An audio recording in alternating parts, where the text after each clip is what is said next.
Guys, welcome back to our channel. ತುಂಬಾ ದಿನ ಆದ್ಮೇಲೆ ವಿಡಿಯೋ ಹಾಕ್ತಾ ಇದೀವಿ. ಹಿಂದೆ ನೋಡ್ತಾ ಇರ್ಬೋದು, ಸಿಕ್ಕಾಪಟ್ಟೆ ಪ್ಯಾಕಿಂಗ್ ನಡೀತಿದೆ. ಮೂರ್ ಬ್ಯಾಗು ಎಲ್ಲಿಗೆ ಹೋಗ್ತಾ ಇದೀವಿ ಅಂತ ನೀವು ತಮ್ಮನೇಲಿ ನೋಡಿರ್ತೀರಾ. ಸೊ ಇದೊಂದು ಫಸ್ಟ್ ಇಂಟರ್ನ್ಯಾಷನಲ್ ಟ್ರಿಪ್ ಫಾರ್ ಆರ್ಯ. ನಮ್ದು ಆಲ್ಮೋಸ್ಟ್ ಈ ಜಾಗಕ್ಕೆ ಎಷ್ಟು ಸರಿ ಹೋಗ್ತಾ ಇದೀವಿ? ನಿಂದು 2ನೇ ಸರಿ, ನಂದು 3ನೇ ಸರಿ. ಎಕ್ಸಾಕ್ಟ್ಲಿ. ಸೊ ನಮ್ದೇನ್ ಫಸ್ಟ್ ಟ್ರಿಪ್ ಅಲ್ಲ, ಆರ್ಯನ್ಗೆ ಫಸ್ಟ್ ಟ್ರಿಪ್.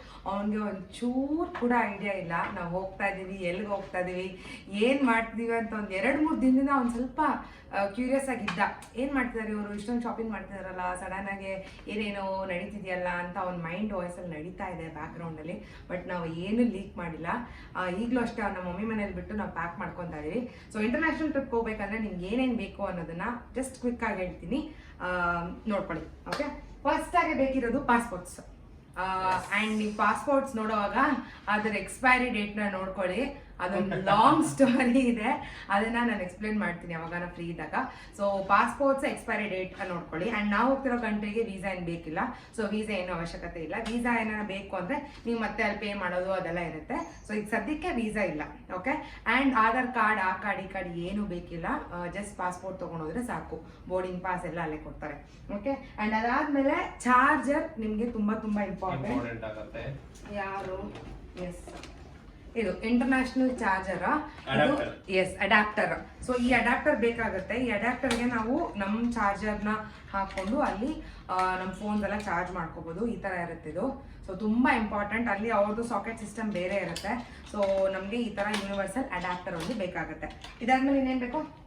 ಇದಾದ್ಮೇಲೆ ಇನ್ನ ನಿಮ್ಮ ಲಗೇಜಸ್ ಏನೇನ್ ಬೇಕು, ಅಲ್ಲೋದಾಗ ಏನೇನ್ ಪ್ಲಾನಿಂಗ್ ಇರುತ್ತೆ, ಲಗೇಜಸ್ ತಗೊಳ್ಳಿ. ಅದಾದ್ಮೇಲೆ ಆಮೇಲೆ ಜಾಸ್ತಿ ಎಲೆಕ್ಟ್ರಾನಿಕ್ ಐಟಮ್ಸ್ ಯಾವ್ದು ಎತ್ಕೊಂಡು ಹೋಗಂಗಿಲ್ಲ, ಅವೆಲ್ಲ ತಲೆನೋವಿದೆ. ಆಮೇಲೆ ಬೇರೆ ಬೇರೆ ಐಟಮ್ಸ್ ಅಂದ್ರೆ knife type, so illegal sharp ಇರುವಂತದೆಲ್ಲ ಯಾವ್ದು ತಗೊಂಡು ಹೋಗಿರಲ್ಲ. ಸೊ ನಾರ್ಮಲ್ ಆಗಿ ಯಾಕೆ ಗೊತ್ತಲ್ಲ, ಏರ್ಪೋರ್ಟ್ ಅಲ್ಲಿ ಸಿಕ್ಕಾಪಟ್ಟೆ ಕಾಲ್ ಇರುತ್ತೆ. ಸೊ ಅದನ್ನೆಲ್ಲ ನೋಡ್ಕೊಂಡು ನಮ್ಗೆ ಏನೇನ್ ನೆಸೆಸಿಟಿ ಇದೆಯೋ ಎಲ್ಲ ರೆಡಿ ಮಾಡ್ಕೊಂಡಿದೀವಿ. ಸೊ ಅದೇ ರೀತಿನೂ ಇನ್ನೇನ್ ಬೇಕಾಗುತ್ತೆ ಅಷ್ಟೇ. ಪಾಸ್ಪೋರ್ಟ್ಸ್ ಬೇಕು, ಅಡಾಪ್ಟರ್ ಬೇಕು, ಅಂಡ್ ನಿಮ್ cards and cash very important. Cards and cash ತಗೊಳ್ಳಿ. ಕ್ಯಾಶ್ ಮಾತ್ರ ಕ್ಯಾರಿ ಮಾಡಿ. ನಾವು ಹೋಗಿ ಅಲ್ಲಿ ಚೇಂಜ್ ಮಾಡ್ಕೊಂತೀವಿ, ಎಕ್ಸ್ಚೇಂಜ್ ಮಾಡ್ಕೊಂತೀವಿ ಕರೆನ್ಸಿನ. ಸದ್ಯಕ್ಕೆ ಇಲ್ಲೇನು ಮಾಡ್ಕೊಳಕ್ ಹೋಗ್ಲಿಲ್ಲ.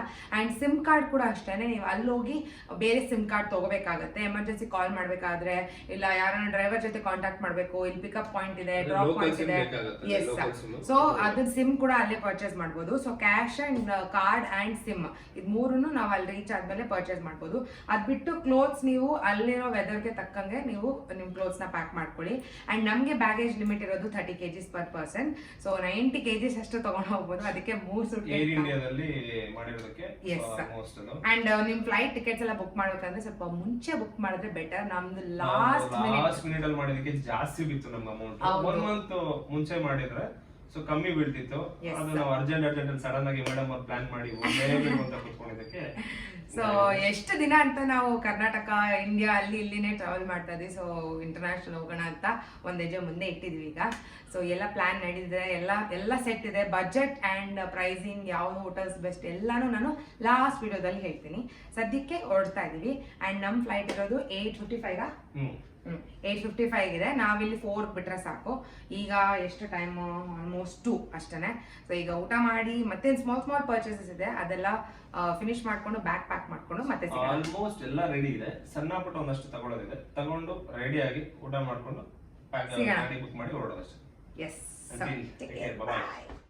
ಈ ಟ್ರಿಪ್ ನಾವು ತುಂಬಾ ಸಡನ್ನಾಗಿ ಪ್ಲ್ಯಾನ್ ಮಾಡ್ಕೊಂಡ್ವಿ. So last minute shopping, last minute packing ಎಲ್ಲ ನಡೀತಿತ್ತು. ಹಾಗೂ ಈಗೂ ಪ್ಯಾಕಿಂಗ್ ಎಲ್ಲ ಮುಗಿಸ್ಕೊಂಡ್ವಿ. ಸೊ ಪ್ಯಾಕಿಂಗ್ ಮಾಡೋವಾಗ ಐಟಿನರಿ ಪ್ರಕಾರ ನೀವು ಪ್ಯಾಕ್ ಮಾಡ್ಕೊಳ್ಳಿ. ಸೊ ಪ್ರತಿದಿನ ನ್ಯೂ ಡ್ರೆಸ್ ಹಾಕ್ಕೊಂಡು ನೀವು ಫೋಟೋಸ್ ಆಗಲಿ ಪಿಕ್ಚರ್ಸ್ ಆಗಲಿ ಎಲ್ಲ ಕ್ಲಿಕ್ ಮಾಡ್ಕೋಬೋದು. ಸೊ ನಾನು ಯೂಶಲಿ ಹಾಗೆ ಮಾಡೋದು. ಐಟಿನರಿ ಏನಿರುತ್ತೆ ಅದನ್ನು ನೋಡಿಕೊಂಡು ಅದಕ್ಕೆ ತಕ್ಕಂಗೆ ಬಟ್ಟೆ ಎಲ್ಲ ಪ್ಯಾಕ್ ಮಾಡ್ಕೊತೀವಿ. ಆ್ಯಂಡ್ ನೀವು ಬೇರೆ ಐಟಮ್ಸ್ ಎಲ್ಲ ಅಲ್ಲೇ ಪರ್ಚೇಸ್ ಮಾಡ್ಕೋಬೋದು. Like shampoos and body wash ಇಲ್ಲ ಫೇಸ್ ವಾಶ್ ಅದೆಲ್ಲ ಅಲ್ಲೇ ತೊಗೋಬೋದು. ನಿಮಗೆ ಕ್ಯಾರಿ ಮಾಡೋಕ್ಕಾಗಲ್ಲ ಅಂತಂದರೆ ಚಾರ್ಜರ್ಸ್ ಇದಕ್ಕೆಲ್ಲ ಈ ಥರ ಪೌಚಸ್ನ ಇಟ್ಕೊಂಡಿರ್ತೀನಿ. ಸೊ ಈ ಪೌಚಸ್ ಒಳಗಡೆ ಚಾರ್ಜರ್ಸ್ ಆ್ಯಂಡ್ ಇಂಪಾರ್ಟೆಂಟ್ ಥಿಂಗ್ಸ್ ಎಲ್ಲ ಇಟ್ಕೊಂಡು ಜಿಪ್ ಮಾಡಿ ಇಟ್ಕೊಂಡಿರ್ತೀನಿ. ಸೊ ಬೇಕಿದ್ದಾಗ ಟಕ್ಕಂತ ಆ ಪೌಚ್ ಒಂದು ತೆಗೆದ್ರೆ ಸಾಕು. ಸೊ 3 ಜನಕ್ಕೆ 3 ಬ್ಯಾಗ್ ಪ್ಯಾಕ್ ಮಾಡಿದ್ದೀನಿ. ಸೊ ಬರೋವಾಗ ಎಲ್ಲ ಈ ಯೂಸ್ ಮಾಡಿರೋ ಕ್ಲೋತ್ಸ್ನೆಲ್ಲ ಒಂದು ಬ್ಯಾಗಲ್ಲಿ ಹಾಕಿ ತೊಗೊಬರ್ಬೋದು ಅನ್ನೋ ಕಾರಣಕ್ಕೆ. ಆ್ಯಂಡ್ ಎಲ್ಲ ಪ್ಯಾಕಿಂಗ್ ಮುಗೀತು. ಕೊನೆಗೂ ಹೊರಡುವಂಥ ಸಮಯ. ಮನೆಗೆ ಟಾಟಾ ಬಾಯ್ ಬಾಯ್ ಹೇಳ್ಬಿಟ್ಟು ಹೊರಡ್ತಾ ಇದ್ದೀವಿ. ಆ್ಯಂಡ್ ಆದಷ್ಟು ಬೇಗ ಬಿಡಿ. ನಾವು ಸ್ವಲ್ಪ ಲೇಟಾಗಿ ಬಿಟ್ವಿ. ಲಾಸ್ಟ್ ಮಿನಿಟ್ ವರ್ಕ್ ಇರೋದ್ರಿಂದ. ಆ್ಯಂಡ್ ಏರ್ಪೋರ್ಟ್ ರೀಚ್ ಆಗಿ ನಾವು ಚೆಕ್ ಇನ್ ಆಗೋದು ಸ್ವಲ್ಪ ಲೇಟ್ ಆಗಿತ್ತು, ಆಲ್ಮೋಸ್ಟ್ ಲಾಸ್ಟ್ ಕಾಲ್ ಆಗೋಗಿತ್ತು. ಸೊ ತುಂಬಾ ಟೆನ್ಷನಲ್ಲಿದ್ವಿ ಆ ಟೈಮಲ್ಲಿ. ಬಟ್ ಸ್ಟಿಲ್ ನಾನು ಹೇಳೋದೇನೆಂದರೆ ಸ್ವಲ್ಪ ಬೇಗ ಬಿಡಿ, ಆಲ್ಮೋಸ್ಟ್ 3 to 4 hours ಮುಂಚೆನೇ ಬಿಟ್ಟು ರೀಚ್ ಆಗಿ ಪ್ರೊಸೀಜರ್ನ ಮುಗಿಸ್ಕೊಂಡ್ರೆ ನೀವು ಒಂದು ಸೇಫರ್ ಸೈಡಲ್ಲಿ ಇರ್ತೀರಾ ಅನ್ನೋದು. ಸೊ ದೇವ್ರಿಗೆ ಕೈ ಮುಗಿದು ಇನ್ನೇನು ಹೊಡ್ತಾ ಇದ್ದೀವಿ. ಆ್ಯಂಡ್ ನಾನು ಹೇಳಿದಾಗೆ ಆರ್ಯದು ಫಸ್ಟ್ ಇಂಟರ್ನ್ಯಾಷನಲ್ ಟ್ರಿಪ್. ಅವ್ನು ಸ್ವಲ್ಪ ಎಕ್ಸೈಟ್ಮೆಂಟಲ್ಲೇ ಇದ್ದ, ಅವ್ನಿಗೇನೋ ಗೊತ್ತಿರಲಿಲ್ಲ ಈ ಪಾಯಿಂಟ್ ಆಫ್ ಟೈಮಲ್ಲಿ ಎಲ್ಲಿಗೆ ಹೋಗ್ತಾ ಇದ್ದೀವಿ ಎಕ್ಸಾಕ್ಟ್ಲಿ ಅಂತ. ಅವ್ನು ಮೋಸ್ಟ್ಲಿ ಮನಾಲಿ ಅಂತ ಅಂದ್ಕೊಂಡೇ ಇದ್ದ. ಬಟ್ ಥೈಲ್ಯಾಂಡ್ಗೆ ಹೋಗ್ತಿರೋದು ಅವ್ನಿಗೆ ಒಂಚೂರು ಕ್ಲೂ ಇರಲಿಲ್ಲ. So let's go.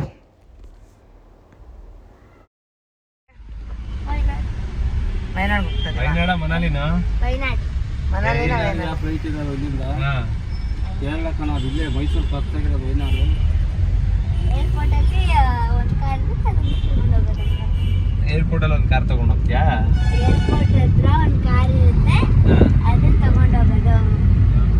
ಅದು ಮಮ್ಮಿ. ನಿಮ್ಮ ಬಾಬುಡಿ ಅಣ್ಣ ಸ್ವಲ್ಪ Want to go? ನಂಗೆ ಆಲ್ರೆಡಿ ಗೊತ್ತಿತ್ತು. So my mummy. No, but you don't know where we are going. Thailand. Out of country. Bangkok.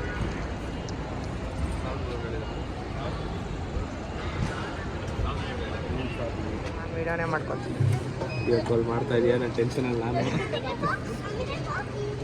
ನೋಡಿ ಎಷ್ಟು ಚೆನ್ನಾಗಿದೆ ಪುಟ್ಟ.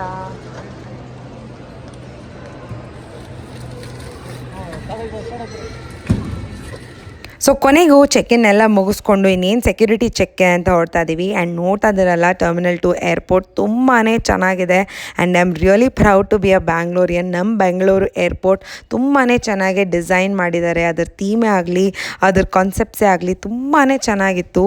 ಒಂಥರ ಕ್ಲಾಸ್ ಆಗಿತ್ತು. ಆ್ಯಂಡ್ ಎಲ್ಲ ಕಡೆ ಆರ್ಗನೈಸ್ಡ್ ಆಗಿದೆ. ನಿಮ್ಗೆ ಯಾವ ಕನ್ಫ್ಯೂಷನ್ಸ್ ಆಗಲಿ, ಫಸ್ಟ್ ಟೈಮ್ ಹೋಗ್ತಿದ್ದೀರಾ ಅಂದರೆ ಭಯ ಪಡೋದಾಗಲಿ ಏನೂ ಇರಲ್ಲ.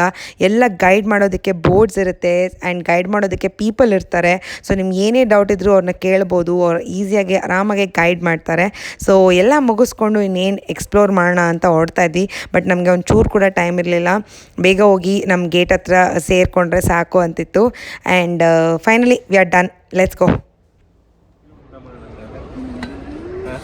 ಸೊ ಬ್ಯಾಗೇಜ್ ಎಲ್ಲ ಮುಗೀತು. ಗೇಟ್ಸ್ ಹತ್ರ ಇದ್ದೀವಿ. ನಮ್ಮದು D11 ಗೇಟ್. ನೋಡ್ತಾ ಇರಲ್ಲ, ಎಲ್ಲ ಜನ ವೇಟ್ ಮಾಡ್ತಾ ಇದ್ದಾರೆ. ಆ್ಯಂಡ್ ಇಲ್ಲಿ ನಮ್ಮ ಫ್ಲೈಟ್ ಬರುತ್ತೆ, ವೇಟ್ ಮಾಡ್ತಾ ಇದ್ದೀವಿ. ಲಾಂಜ್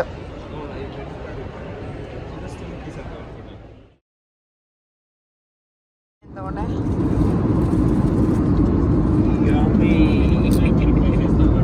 ಏನದು?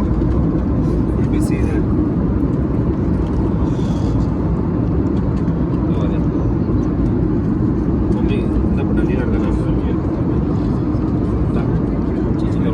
ಹಿಂದೆ ಬಾರೆ, ಹಿಂದೆ ಬಾ. ಎಲ್ಲ ಟ್ರೈ ಮಾಡೋದು. ಸೊ ನಮ್ಮ ಫ್ಲೈಟ್ ಫಸ್ಟ್ ಇದ್ದಿದ್ದು ಬ್ಯಾಂಗ್ಳೂರ್ ಟು ಡೆಲ್ಲಿಗೆ. ಆ್ಯಂಡ್ ಡೆಲ್ಲಿಯಲ್ಲಿ ಲೇ ಓವರ್ ಇತ್ತು. ಮತ್ತು ಅಲ್ಲಿ 1 hour ಗ್ಯಾಪ್ ತೊಗೊಂಡು ಇನ್ನೊಂದು ಫ್ಲೈಟ್ನ ನಾವು ಬೋರ್ಡ್ ಮಾಡಿ ಅಲ್ಲಿಂದ ನಾವು ಬ್ಯಾಂಕಾಕ್ಗೆ ಫ್ಲೈ ಮಾಡುವಂಥದ್ದು ಇದು ಪ್ರೋಗ್ರಾಮ್ ಆ್ಯಕ್ಚುಲಿ ಇವಾಗ. ಸೊ ನಾವು ಇವಾಗ ಹೋಗ್ತಿದ್ದೀವಿ ಡೆಲ್ಲಿಗೆ. ಆ್ಯಂಡ್ ನಾವು ಫ್ಲೈ ಮಾಡ್ತಿರೋದು ಏರ್ ಇಂಡಿಯಾದಲ್ಲಿ. ಸೊ ಏರ್ ಇಂಡಿಯಾದಲ್ಲಿ comfort wise it was good. ಅಲ್ಲಿ ಕೊಟ್ಟಿರೋವಂಥ ಫುಡ್ ತುಂಬಾ ಚೆನ್ನಾಗಿತ್ತು. And Bangalore to Delhi almost 2 hours 55 minutes ತೊಗೊಳುತ್ತೆ. ಸೊ ಆ 2 hours 55 minutes ಹೇಗೆ ಹೋಗುತ್ತೆ ಅಂತ ಗೊತ್ತಾಗಲ್ಲ. ನಾವು ಇನ್ನೇನು ರೆಸ್ಟ್ ತೊಗೊತೀವಿ ಅನ್ನೋವಾಗ ಸ್ನ್ಯಾಕ್ಸ್ ಬರುತ್ತೆ, ಇನ್ನೇನು ರೆಸ್ಟ್ ತೊಗೊತೀವಿ ಅಂದಾಗ ಒಂದು ಮೀಲ್ ಬರುತ್ತೆ. ನೀವು ಮಧ್ಯಾಹ್ನ ಫ್ಲೈ ಮಾಡ್ತಿದ್ರೆ ಲಂಚ್ ಬರುತ್ತೆ, ಸಾಯಂಕಾಲ ಹೋಗ್ತಿದ್ರೆ ಅಂದರೆ ಡಿನ್ನರ್ ಕೊಡ್ತಾರೆ. ಸೊ ಎಲ್ಲನೂ ಚೆನ್ನಾಗಿತ್ತು. ಓವರ್ ಆಲ್ ಎಕ್ಸ್ಪೀರಿಯೆನ್ಸ್ ತುಂಬಾ ಚೆನ್ನಾಗಿತ್ತು. ಆದರೆ ನೀವು ಹೋಗ್ತಾ ಇದ್ದೀರಾ ಅಂದರೆ ನೆಕ್ ಪಿಲೋನ ಕ್ಯಾರಿ ಮಾಡೋದನ್ನು ಮರಿಬೇಡಿ. ತುಂಬಾ ಕತ್ತು ನೋವು ಬಂದುಬಿಡುತ್ತೆ, ಹಾಗೆ ಇಟ್ಕೊಂಡಿರೋಕ್ಕಾಗಲ್ಲ. So carry a neck pillow. And music ನೀವು ಒಬ್ಬರೇ ಹೋಗ್ತೀರಾ ಅಂತಂದರೆ ಪ್ಲಗಿನ್ ಮಾಡೋದಕ್ಕೆ ಒಂದು ಮ್ಯೂಸಿಕ್ಕೋ ಹೆಡ್ಫೋನ್ಸೋ ಏನನ್ನ ಒಂದು ಸ್ವಲ್ಪ ಕ್ಯಾರಿ ಮಾಡ್ಕೊಂಡು ಹೋಗಿ. ಇಲ್ಲಾಂದರೆ ಸ್ವಲ್ಪ ಬೋರ್ ಆಗಿಬಿಡುತ್ತೆ. 2-3 ಜನ ಇದ್ದಾರೆ ಅಂದರೆ ಮಾತಾಡಿಕೊಂಡು ಹಾಗೋ ಹೀಗೋ ಟೈಮ್ನ ಸ್ಪೆಂಡ್ ಮಾಡ್ಬೋದು. ಸೊ ಕೊನೆಗೂ ಊಟ ಎಲ್ಲ ಮುಗಿಸ್ಕೊಂಡು ಅವ್ರು ಕೊಟ್ಟಿರೋವಂಥ ವೆಜ್ ನಾನ್ ವೆಜ್ ಎರಡೂ ಅವೈಲೇಬಲ್ ಇರುತ್ತೆ. ಸೊ ಎಲ್ಲ ಮುಗಿಸ್ಕೊಂಡು ಇನ್ನೇನು ಒಂದು ಒಳ್ಳೆ ನಿದ್ದೆ ಮಾಡುವಂಥ ಸಮಯ. ಆ್ಯಂಡ್ ಆರಾಮಾಗಿರುತ್ತೆ, ಹೋಗೋದು ಗೊತ್ತೇ ಆಗಲ್ಲ. ಸೊ ಆರ್ಯ ಅಂತ ತುಂಬಾ ಚೆನ್ನಾಗಿ ಎಂಜಾಯ್ ಮಾಡ್ತಿದ್ದ. ಎಂಜಾಯ್ ಮಾಡೋಷ್ಟು ಮಾಡ್ದ, ಕಿಟಕಿಯಲ್ಲಿ ನೋಡೋಷ್ಟು ನೋಡ್ದ. ಆಮೇಲೆ ಇನ್ನೇನು ನಿದ್ದೆ ಅನ್ನೋವಾಗ ಮಲ್ಕೊಂಡ.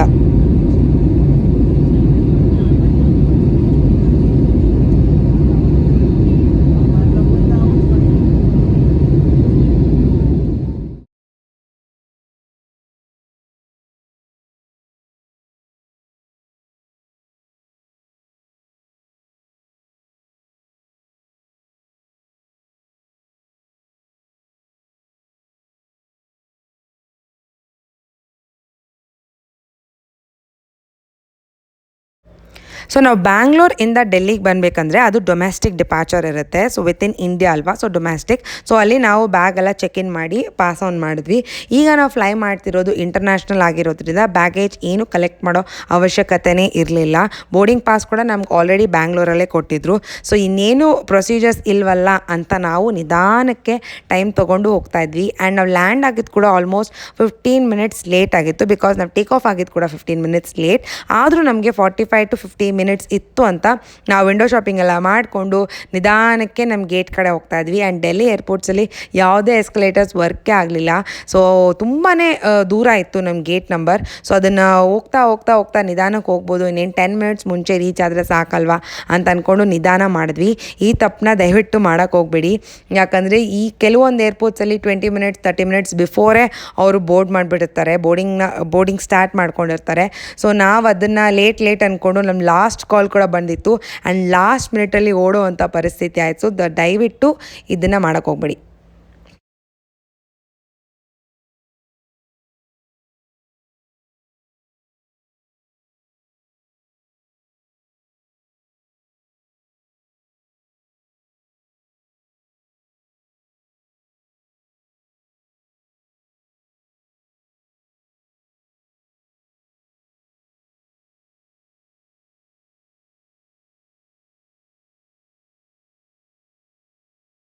ಫ್ಲೈಟ್ ಲಾಸ್ಟ್ ಕಾಲ್ಗೆ ಓಡೋಗ್ತಾ ಇದ್ದೀವಿ. 20 ಮಿನಿಟ್ಸ್ ಬಿಫೋರ್ ಇರಬೇಕು. ಟೈಮ್ ಇರಲಿಲ್ಲ, ಆರೆಂಗೆ ನಡ್ಕೊಬರಕ್ಕೆ ಕೂಡ ಆಗ್ತಾಯಿಲ್ಲ. ಓಡಿ ಬಂದ್ವಿ. ಡೆಲ್ಲಿ ಏರ್ಪೋರ್ಟಲ್ಲಿ ಸರಿಯಾಗಿ ಎಸ್ಕಲೇಟರ್ಸ್ ವರ್ಕ್ ಆಗ್ತಿಲ್ಲ, ಏನೂ ಇಲ್ಲ. ಒಂದು ಕಡೆಯಿಂದ ಇನ್ನೊಂದು ಕಡೆವರೆಗೂ ಓಡಿ ಬಂದ್ವಿ. ಆ್ಯಂಡ್ ನಮ್ಮ ಲಾಸ್ಟ್ ಕಾಲ್ ಅದು ನಮಗೆ ಇತ್ತು. ಸೊ ಫೈನಲಿ ರೀಚ್ ಆದ್ವಿ. ಹೊರಗಡೆ ಹೋಗಿ ನೋಡೋಣ ಬನ್ನಿ. ಒಂದು 10 ನಿಮಿಷ ಕೂಡ ಏರ್ಪೋರ್ಟಲ್ಲಿ ಸ್ಪೆಂಡ್ ಮಾಡೋಕ್ಕೆ ಟೈಮ್ ಸಿಗಲಿಲ್ಲ. ಊಟ ಫೈನಲಿ ಬಂದು ಬಿದ್ಕೊಂಡಿದ್ದೀನಿ.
Finally we are landed in Bangkok, that is Thailand. So ತುಂಬಾ ಖುಷಿ ಆಗ್ತಾಯಿತ್ತು. ಆ್ಯಂಡ್ ಫೈನಲಾಗಿ ರೀಚ್ ಆದ್ವಲ್ಲ ಅಂತ ಅಂದ್ಕೊಂಡ್ವಿ. ಆ್ಯಂಡ್ ಇಲ್ಲಿಗೂ ಅಲ್ಲಿಗೂ ನಾವು 1.5 hours ಅಹೆಡ್ ಇದ್ವಿ ಟೈಮಲ್ಲಿ. ಸೊ ಬ್ಯಾಂಗ್ಳೂರಲ್ಲಿ 4 ಗಂಟೆ ಅಂದರೆ ಇಲ್ಲಿ 5:30 6 ಗಂಟೆ ಆ ಥರ ಇತ್ತು.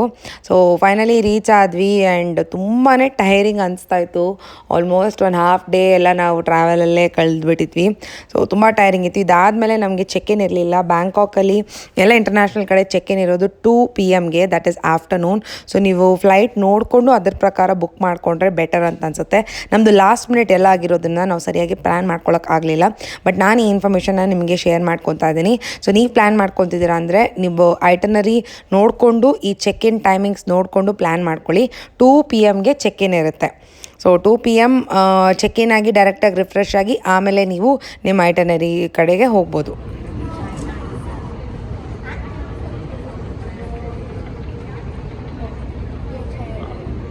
ಆರ್ಯ ಹಿಂದೆ ಬರ್ತಾ ಇದೆ ನೋಡು ಬ್ಯಾಂಕಾಕ್ದು.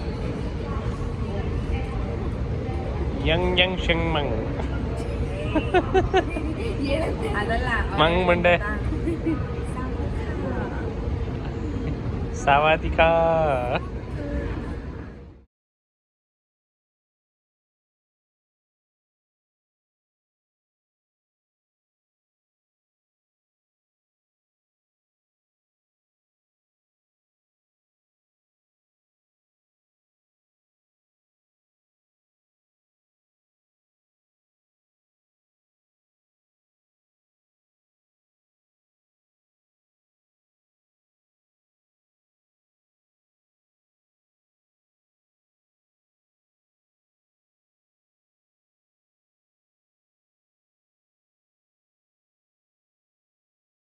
ಸೊ ಬ್ಯಾಗೇಜ್ ಎಲ್ಲ ಪಿಕ್ ಮಾಡಿಕೊಂಡು ರಿಫ್ರೆಶ್ ಎಲ್ಲ ಆಗಿ ಇನ್ನೇನು ನಾವು ಹೊರಡ್ತಾ ಇದ್ದೀವಿ ಹೊರಗಡೆ ಸಿಟಿನ ಎಕ್ಸ್ಪ್ಲೋರ್ ಮಾಡೋಣ ಅಂತ. ಆ್ಯಂಡ್ ನಾವು ಎಲ್ಲ ಟ್ರಾವೆಲ್ ಏಜೆನ್ಸಿ ಕಡೆಯಿಂದ ಬುಕ್ ಮಾಡ್ಕೊಳ್ಳಿರೋದ್ರಿಂದ ನಮಗೆ ಆಲ್ರೆಡಿ ಒಬ್ಬರು ವೆಯ್ಟ್ ಮಾಡ್ತಿದ್ರು ಪಿಕಪ್ ಮಾಡ್ಕೊಳ್ಳೋದಕ್ಕೆ ನಮಗೆ ಅಂತಲೇ. ಸೊ ನೀವೇನಾನೋ ನಿಮ್ಮ ಸ್ವಂತ ಟ್ರಾನ್ಸ್ಪೋರ್ಟಲ್ಲಿ ಬರ್ತಾ ಇದ್ದೀರಾ, ನಿಮ್ಮ ಸ್ವಂತ ಪ್ಲ್ಯಾನ್ ಮಾಡ್ಕೊತಾ ಇದ್ದೀರಾ ಅಂದರೆ ನಿಮಗೆ ಬೋಲ್ಟ್ ಆ್ಯಪ್ ಆ್ಯಂಡ್ ಕ್ಲೂಕ್ ಆ್ಯಪ್ ಇವೆರಡು ತುಂಬಾ ಯೂಸ್ ಆಗಿರುತ್ತೆ. ಬೋಲ್ಟ್ ಆ್ಯಪ್ ನೀವು ಕ್ಯಾಬ್ಸ್ನಾಗಲಿ ಕಾರ್ಸ್ನಾಗಲಿ ಬುಕ್ ಮಾಡ್ಕೋಬೋದು, ಆ್ಯಂಡ್ ಕ್ಲೂಕ್ ಆ್ಯಪ್ ನೀವು ಟಿಕೆಟ್ಸ್ ಎಲ್ಲ ಬುಕ್ ಮಾಡ್ಕೋಬೋದು ನಿಮ್ಮ ಐಟನರಿ ಪ್ರಕಾರ. ಸೊ ಇವೆರಡು ಆ್ಯಪು ನಿಮಗೆ ಯೂಸ್ಫುಲ್ ಆಗಿರುತ್ತೆ. ಅದು ಬಿಟ್ಟರೆ ನೀವು ಟ್ರಾವೆಲ್ ಏಜೆನ್ಸಿ ಕಡೆಯಿಂದ ಬಂದರೆ ನಿಮ್ಗೆ ಆಲ್ರೆಡಿ ಎಲ್ಲನೂ ಪ್ರೀ ಪ್ಲ್ಯಾಂಡ್ ಆಗಿ ಬುಕ್ ಆಗಿ ಅವೈಲೇಬಲ್ ಆಗಿರುತ್ತೆ. ಸೊ ಬನ್ನಿ ಹೋಗೋಣ, ನೋಡೋಣ ಹೇಗಿದೆ ಸಿಟಿ. ಆ್ಯಂಡ್ ಇಲ್ಲಿ ಮೋಡ್ ಆಫ್ ಕಮ್ಯುನಿಕೇಷನ್ ಬಂದು ಇನ್ ಇಂಗ್ಲೀಷ್ ಅಂತಲೇ ಹೇಳ್ಬೋದು. ಆಲ್ಮೋಸ್ಟ್ ಎಲ್ಲರಿಗೂ ಇಂಗ್ಲೀಷ್ ಬರುತ್ತೆ, ಅಟ್ಲೀಸ್ಟ್ ಒಂದು ಸ್ವಲ್ಪ ಬರುತ್ತೆ. ಅವ್ರಿಗೆ ಅರ್ಥ ಮಾಡಿಸೋಷ್ಟು ನಾವು ಅವ್ರಿಗೆ ಎಕ್ಸ್ಪ್ಲೇನ್ ಮಾಡ್ಬೋದು. ಸೊ ಇಂಗ್ಲೀಷಲ್ಲಿ ಆರಾಮಾಗೆ ಮಾತಾಡ್ಬೋದು.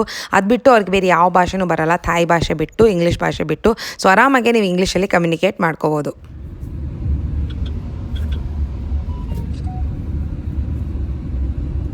ಏನೇನ ಪುಟ ನೋಡೋಕ್ಕೆ ಈ ಮುಖಗಳು ಇಟ್ಕೊಂಡಿದ್ದೀವಿ. ಮಂಕಿ